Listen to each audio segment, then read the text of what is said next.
Bienvenidos. Empezamos una serie sobre la Biblia y sobre lo que creen los testigos de Jehová. Todo esto empezó porque conocí a una persona que es de los testigos de Jehová y tras unas preguntas sobre sus creencias me animó a estudiar e investigar más sobre la Biblia y Dios. En estos vídeos voy a ir compartiendo las cosas que he aprendido y veremos cómo crece un mapa mental partiendo de esta imagen. Empecemos con Watchtower y su traducción de la Biblia. ¿Cuál es una buena traducción? Antes de empezar, comentar esta imagen. Esta imagen representa todas las referencias cruzadas que tienen los 66 libros que componen la Biblia, más de 40 autores diferentes a lo largo de más de 1500 años en 3 continentes diferentes. La Biblia es tan poderosa que, aunque cambies algunas partes, es capaz de mostrarte la verdad y poner evidencia lo que ha sido alterado. Podemos buscar en la biblioteca en línea de Watchtower y estas son algunas de las cosas que dice sobre su traducción del Nuevo Mundo. En este artículo nos dice que hay ocasiones en que los traductores han dejado que su prejuicio religioso se refleje en sus traducciones. Nos avisa diciendo, sin embargo, si alguien cambia o omite el contenido de la Biblia a propósito, la persona está siguiendo un derrotero peligroso, y nos cita Revelación 22:19. En ese otro artículo nos dice que es una traducción exacta y que en gran parte literal de los idiomas originales. También nos dice que no omiten o añaden ideas. En este vídeo vamos a hablar unos ejemplos sobre si la traducción del Nuevo Mundo de los Testigos de Jehová cumple lo que dice la propia Watchtower. La traducción utilizada en esta presentación es la traducción del Nuevo Mundo, edición de estudio de su propia página web jw.org. Manténgase en unión conmigo. Veamos con el primer punto. En Juan, capítulo 15, tenemos a Jesús diciendo que tenemos que mantenernos en unión con Él y Él en unión con nosotros. ¿Pero dice eso realmente la Biblia? Para descubrirlo debemos ir al interlineal.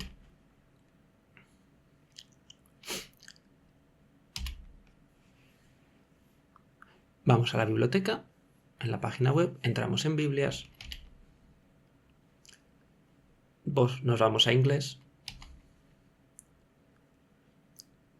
y seleccionamos The Kingdom Interlinear. Me gustaría destacar que me parece muy extraño que no esté publicada una traducción del interlineal en español y que además no haya una interlineal del Antiguo Testamento ni en inglés.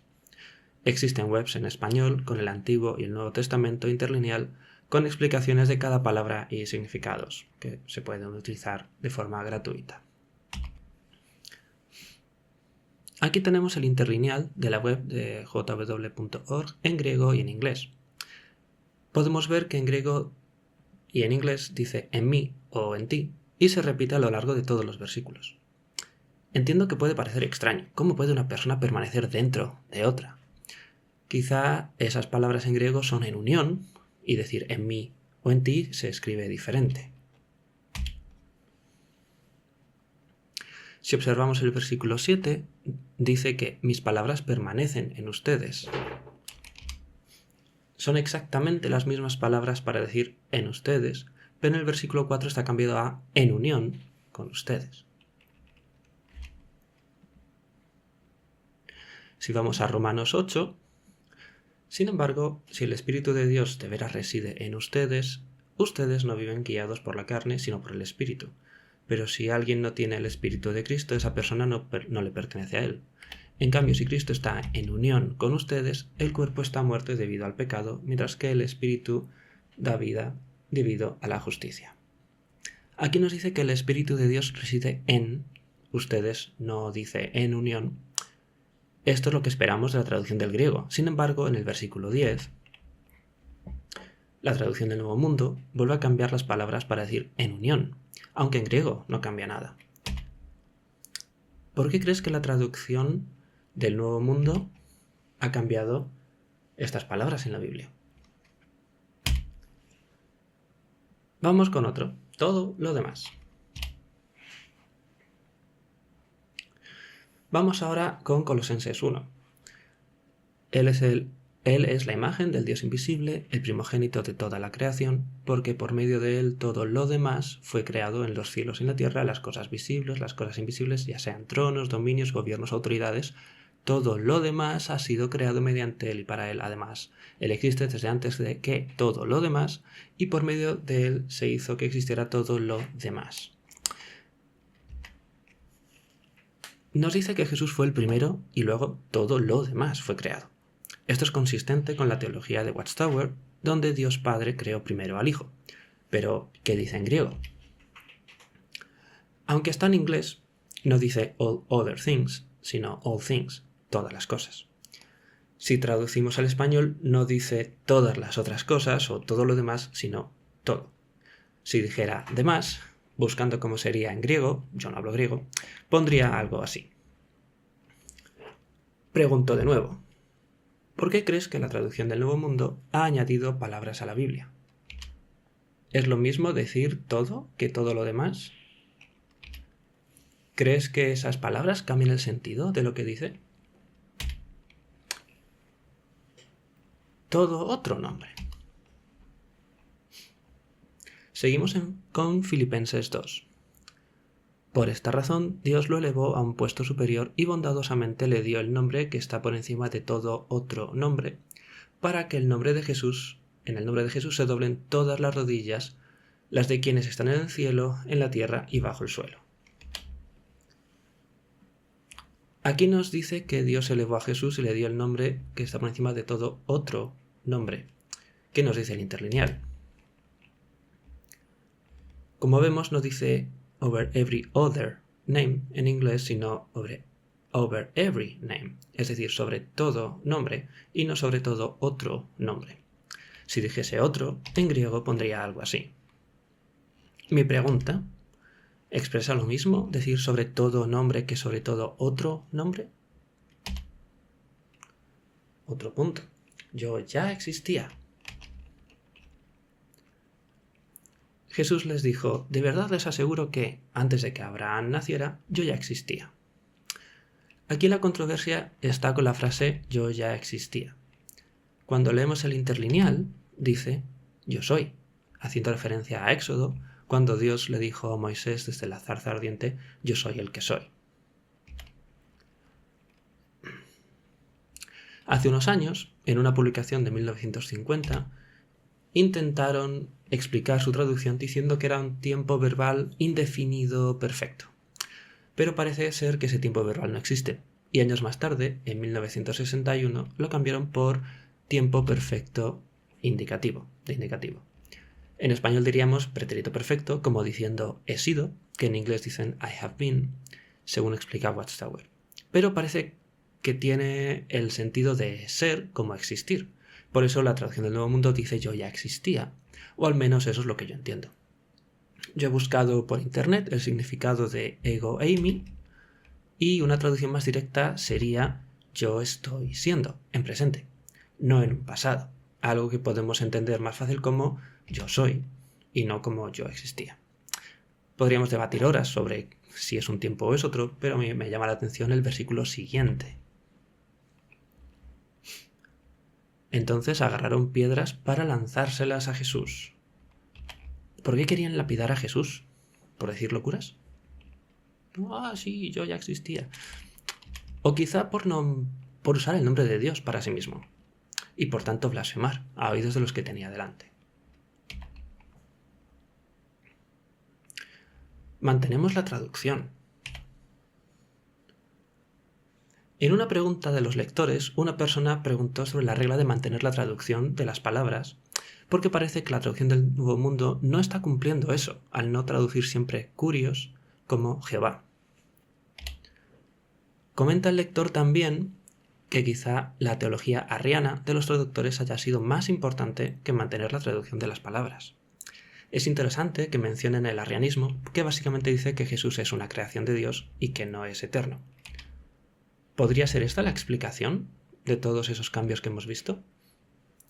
Lo que responde Watchtower a este lector nos dice, aquí citando un artículo, a cada palabra principal hemos asignado un significado y nos hemos adherido a ese significado hasta donde lo permitió el contexto. porque así ayuda a comparar textos, versículos relacionados. Yo me pregunto si cuando dicen contexto quieren decir teología arriana. Pero vamos a ver alguna de estas palabras.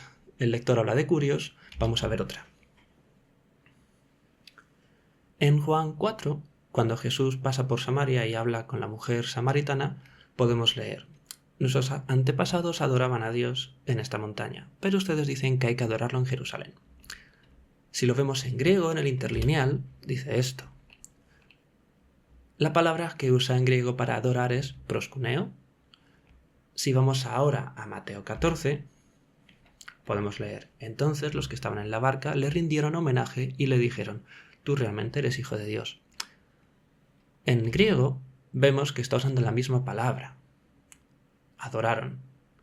Pero, ¿cuál es la diferencia? Yo no veo diferencia. Aquí Watchtower diría el contexto. En Mateo 14 está contando el momento en que Jesús calmó la tormenta y los discípulos lo adoraron porque se dieron cuenta de quién es Jesús. Adorar a Jesús implica decir que es Dios, y aquí la teología arriana no encaja. ¿Dios o un Dios? Nos acercamos a un tema, a un ejemplo muy conocido. Si eres testigo de Jehová y ya has visto hasta aquí el vídeo, gracias, espero que te sea de bendición. Si eres cristiano, un cristiano que piensa, les muestras Juan 1.1 y ahí está claro, tienes que ver lo que dice la traducción del Nuevo Mundo. En el principio la palabra existía, la palabra estaba con Dios y la palabra era un Dios. Aquí la traducción del Nuevo Mundo hace una clara distinción entre Dios Padre y la palabra, que es Jesús, como un Dios.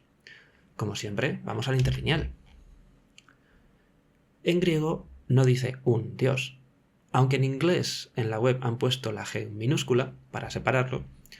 Un argumento que tiene Watchtower es que no existe el artículo indefinido, un, en griego. Una nota. Analizando el texto en griego he visto que la palabra para decir Dios aparece al menos de estas tres formas. El último carácter que cambia, ¿vale? Cambia dependiendo si es una forma nominativa, acusativa o genitiva. En este artículo, la palabra como título nos explica que si no aparece el artículo definido ho, o, no sé cómo se pronuncia, que significa él, entonces no es Dios, sino un Dios. Vale, de acuerdo. Vamos a ver si esto es así en otros casos. Vamos al versículo 2 y mira, parece consistente. Versículo 6, leemos: vino un hombre enviado como representante de Dios, se llamaba Juan. Un momento, no hay artículo en griego, pero dice Dios y no un Dios. En el versículo 12 tampoco hay artículo, ni en el 18. La palabra Dios aparece 252 veces en el Evangelio de Juan. 22 veces no tiene ese artículo. Sin embargo, la traducción del Nuevo Mundo solo escribe un Dios en 2 ocasiones de esas 22. ¿Cambia algo decir que la palabra era Dios y no un Dios? Aquí podrías argumentar que hay otras traducciones que también dicen un Dios. ¿Vale? Vamos con otro artículo. En este artículo sobre la palabra nos habla de 2 traducciones. De Emphatic Diaglot. El texto fue escrito por Benjamin Wilson en 1864, publicado por Orson Squire Fowler, con su compañía vinculada a los cristadelfianos. Esto es una confesión cristiana no trinitariana. Evidentemente, si no creen en la Trinidad, la traducción que hacen va a mostrar esa opinión. Otro autor mencionado en este artículo es Johannes Gruber. Es un ex sacerdote católico romano que también escribió un Dios. Vamos a ver qué nos dice Watchtower sobre este autor. En varios artículos sobre Watchtower habla sobre él. Puedes buscarlos, puedes pausar aquí el vídeo un momento y leerlo. Yo he marcado algunas partes. Pero básicamente nos dice que se comunicaba con espíritus y nos dice Watchtower que queda manifiesto que Gruber fue ayudado en su traducción de la Biblia por espíritus en los que él creía. Buscando un poco más sobre él, llegué aquí. Lamentablemente esto no está en español. Tuve que buscarlo en la web de Watchtower en inglés, que tiene más resultados, 9 en lugar de 5, y entre ellos hay una pregunta muy buena. ¿no? Una pregunta de los lectores. ¿Por qué Watchtower ya no usa la traducción de Greber? Es una pregunta antigua de 1933, pero antes la usaban. Te dejo la respuesta traducida en español, ¿no? Nos dice: su mujer, una medium del mundo espiritual de Dios, era a menudo un instrumento para verbalizar las respuestas correctas del mensajero de Dios al pastor Greber. The Watchtower ha considerado impropio usar su traducción debido a su buena relación con el espiritismo. Entonces, parece que Greber usó a su mujer como medium para que los espíritus lo ayudaran a hacer la traducción, algo que en Deuteronomio 18, 10-12 habla específicamente de no consultar a un medium. Y aún así, la traducción de Greber es usada como ejemplo de otras traducciones que dicen un dios. Honestamente, no me sorprende que los espíritus le dijeran que es un dios en lugar de simplemente Dios. El comité de traducción. Esto es un gran misterio.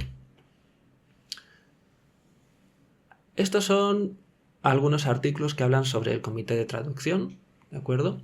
Pero no he encontrado en ningún sitio de su web que esos traductores fueran eruditos del hebreo y del griego o que tuvieran una formación académica al respecto. Solo nos dice que fue creada por un comité anónimo encargado por Nathan H. Knorr, que era el presidente de la sociedad Watchtower en esa época. Pero, sin embargo, parece que desde hace ya muchos años ese comité ya no es anónimo, siendo los autores el propio Nathan Knorr, Fred Franz, Albert Schroeder, George Gangas, Milton Henschel y Karl Klein. Según una fuente que he encontrado, varias páginas también, dicen que solo Frederick Franz tenía algún conocimiento del griego o del hebreo y que los demás no tenían ningún estudio en esos idiomas. Es más, también he encontrado que hubo un juicio en 1954 contra Franz, donde afirmó que era capaz de leer la Biblia en hebreo, pero que al pedirle que tradujera un versículo de Génesis 2, versículos 4 al 6, dijo que no podía hacerlo. Voy a dejar los enlaces en la descripción a estas fuentes, igual que a los otros artículos, pero es muy, muy interesante. Resumen y conclusión. La propia Watchtower nos avisa que hay traducciones donde los prejuicios religiosos interfieren y nos recuerda en Revelación 22:19 sobre añadir o quitar algo de las palabras. Es curioso, ¿no?, que nos avisa la propia Watchtower, pero hemos visto en varios ejemplos donde la traducción del Nuevo Mundo añade palabras o cambia la traducción, curiosamente en todos los sitios donde si lees el griego original entenderías que Jesús es Dios. Al mismo tiempo, se ve el arrianismo o antitrinitarismo, que es lo que enseñan en la teología de Watchtower. Al ser una traducción que difiere en puntos muy relevantes, deberíamos investigar más sobre los autores de esa traducción del Nuevo Mundo, porque si no, parece que estás poniendo más fe en una traducción de personas anónimas que en Dios. Mis preguntas para ti son: ¿crees que los traductores y la organización tienen un sesgo teológico para así modificar la Biblia y que encaje con sus convicciones? ¿Deberíamos leer la Biblia sin sesgos y aceptar lo que nos dice? ¿O debemos forzar una interpretación a lo que nos parece más lógico? En tu opinión, ¿qué está por encima? ¿La Biblia o una organización humana? Gracias por ver este vídeo.